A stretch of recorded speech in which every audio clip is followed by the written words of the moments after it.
Ah, pas du tout, une personne qui a envie de tricher, elle peut très bien tricher, numérique ou pas numérique. Même la menace de, ben voilà, vous ne passerez pas d'examen pendant 5 ans et tout, il y en a, ça les arrête pas.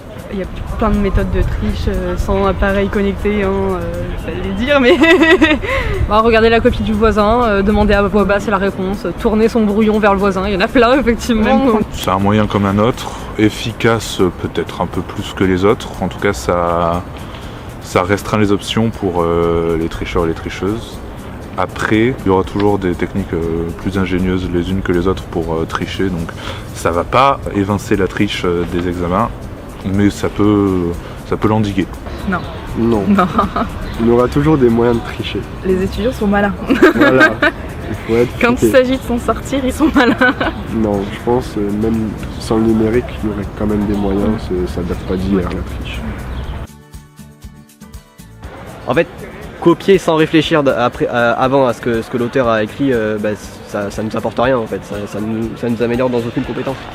Je pense que c'est pas bien parce que ton travail il est censé être personnel, donc c'est censé être ta réflexion, donc si tu fais du copier-coller ça sert à rien. C'est pas avantageux, je pense que c'est un peu un manque de respect pour le prof parce qu'il prend du temps à corriger et c'est pour faire du copier-coller d'un travail qui n'est pas le tien, ça sert à rien. Le plagiat il est quand même assez répandu un peu partout, après on fait toujours de sorte soit de réarranger les phrases, soit de bien...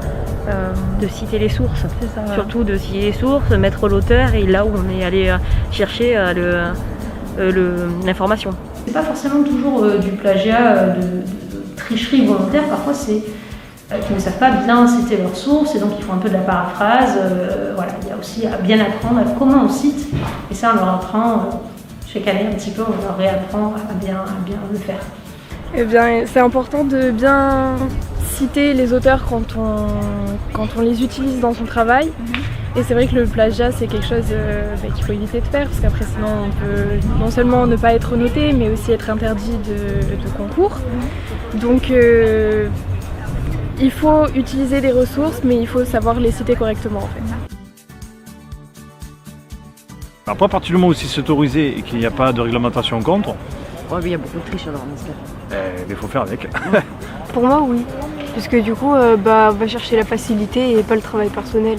Après, il y a des gens, ils vont aller plus loin, ils vont traduire directement si c'est de la traduction. Ou... je pense que ça rend le cerveau paresseux et les élèves ont plus de difficultés à apprendre en général. Si c'est une prise de position et un avis critique qui demande d'agréger des connaissances et des articles, il n'y a plus de triche.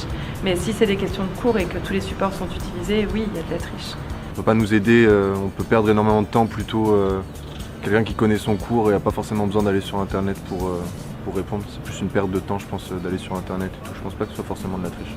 Si le cours est autorisé en tout cas. Actuellement, il me semble que c'est compté comme de la triche. Mais si ça devrait utiliser tous les documents, je pense que le numérique devrait être autorisé.